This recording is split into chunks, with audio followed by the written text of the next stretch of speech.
ፕሪቶሪያን በሚመለከት እንደ ድርድር ብቻ መታየት ያለበት ጉዳይ አይመስለኝም። ብዙ ውጤት ያስገኘ የሰላም ስምምነት ነው። ከሁሉ በላይ አሸናፊና ተሸናፊ እኩል ቁጭ ብለው የተወያዩበት ድርድር ነው። መንግስት ካሸነፈ በኋላ የተሸነፈውን ኃይል አስቀምጦ ተደራድሮ መፈራረም ብቻ አይደለም፣ በችግር ውስጥ የነበሩ የታጠቁ ኃይሎች ቀልቦ ብዙ ድጋፍ ሰጥቶ ለሰላም ያለውን ቁርጠኝነት ለማሳየት ሙከራ አድርጓል። በዚያ ስምምነት ምን ተገኘ ያላችሁ እንደሆነ ቢያንስ በትግራይ ጊዜያዊ መንግስት ማቋቋም ተችሏል። መንግስት ማቋቋም ቀላል ነገር አይደለም። ከ60 ሺህ ያላነሱ የታጠቁ ኃይሎች በዲዲአር አስፈላጊው ክፍያ ተፈጽሞላቸው ከሰራዊቱ እንዲቀነሱ ሙከራ ተደርጓል። በርከት ያሉ እስረኞች፣ ምርኮኞች ተፈተዋል። በጦርነቱ የማረክናቸውን በርካታ ሰዎች ፈተናል። አንዳንድ ምርኮኞች ናቸው አሁን እዛ ሄደው ዋና ተቆርቋሪ ሆነው የትግራይን ሕዝብ እያመሱ ያሉት። ምርኮኞች መፍታት ብቻ ሳይሆን ሰርቪስ ቆሞ የነበረ በአየር፣ በቴሌኮም፣ በተለያየ መንገድ ሰርቪሶች ተለቀዋል። ከዚያ ባሻገር እነዚህ ኃይሎች ሀብታችን፣ ንብረታችን የሚሏቸውን በተለያየ ቦታ ያሉ ሀብቶቻቸውን ጠብቀን አቆይተን ሰጠናቸዋል። ቤቶች፣ ህንፃዎች እንደምታውቁት ማለት ነው። ከየት መጣ ብለን በቀላሉ ምክንያት ፈጥረን መውረስ የምንችላቸውን ሀብቶች ለሰላም ሲባል አቆይተን መልሰናል። አሁን ዛሬ እዛ ሰላም የሚያውቁ ኃይሎች ሚስቶቻቸው፣ ልጆቻቸው ከፊሉ አዲስ አበባ፣ አብዛኛው ውጭ ሀገር እንዳሉም እናውቃለን። አዲስ አበባ ያሉትን ከፊል ቤተሰብ ያልነካንበት ዋናው ምክንያት በአንድ ሰው ጥፋት ዘሆል ቤተሰብ መታመሱን እንደ መንግስት በወደ ሰፊነት ማየት ይሻላል ብለን ስላሰብን በርካታ ጥቅም ከማስገኘቱ በተጨማሪ ለምን ፕሪቶሪያ ተስማማችሁ የሚሉ ደግሞ በጣም በርካታ አኩራፊዎች ተፈጥረዋል። ቲፒኤልኤፍ ብቻ ሳይሆን ትግራይ መውደም ነበረባት ብለው የሚያስቡ ኃይሎች አኩርፈዋል። ከኛም ገሸሽ ብለዋል።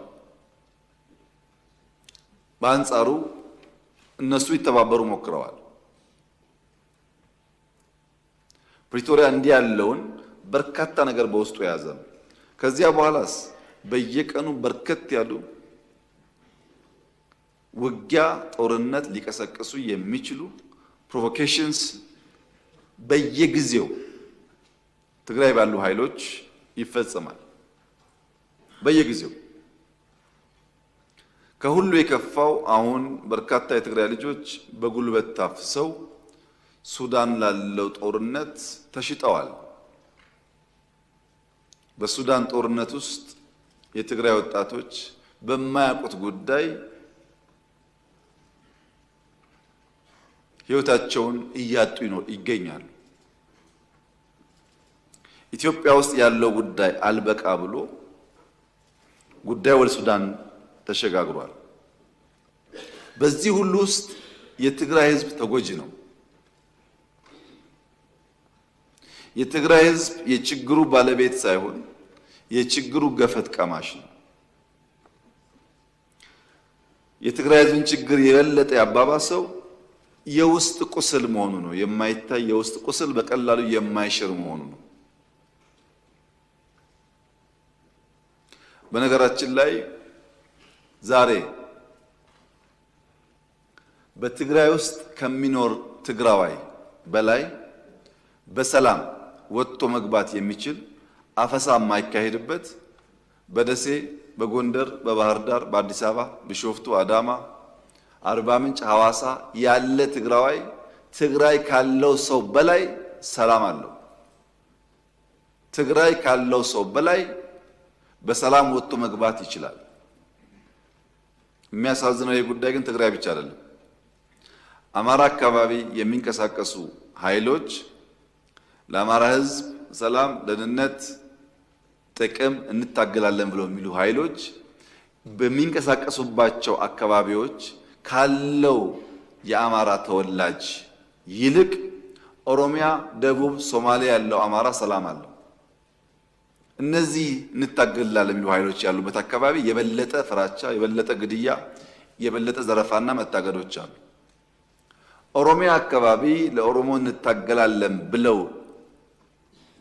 የሚምሉ የሚገዘቱ ኃይሎች ከሚንቀሳቀሱበት አካባቢ በላይ በአማራ ክልል የሚንቀሳቀስ፣ በሶማሌ የሚንቀሳቀስ፣ በአፋር የሚንቀሳቀስ ኦሮሞ የተሻለ ሰላም አለ። ዜጎች በገዛ ቀያቸው መንደራቸው በገዛ ልጆቻቸው እየታመሱ ይገኛሉ።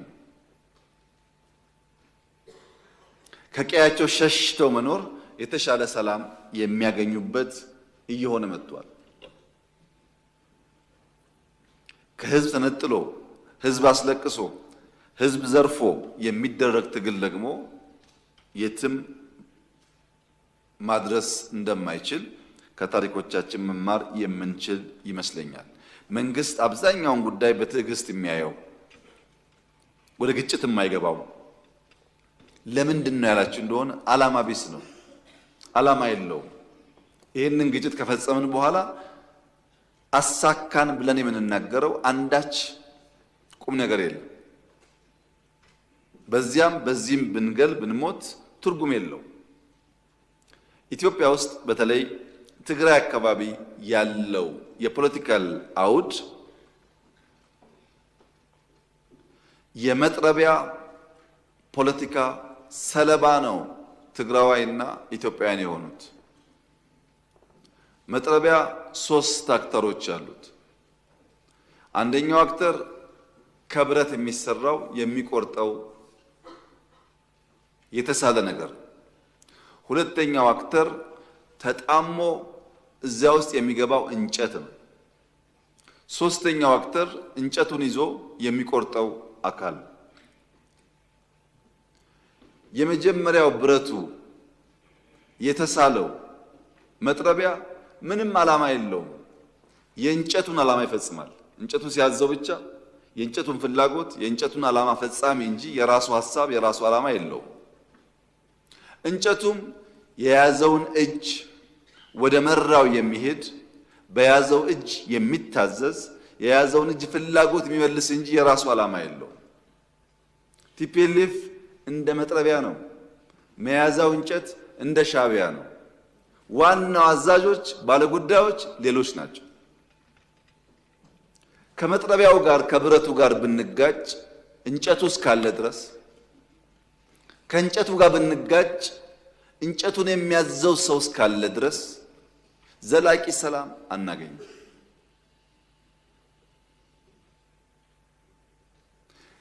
ይልቁንስ ለመጥረቢያውና ለእንጨቱ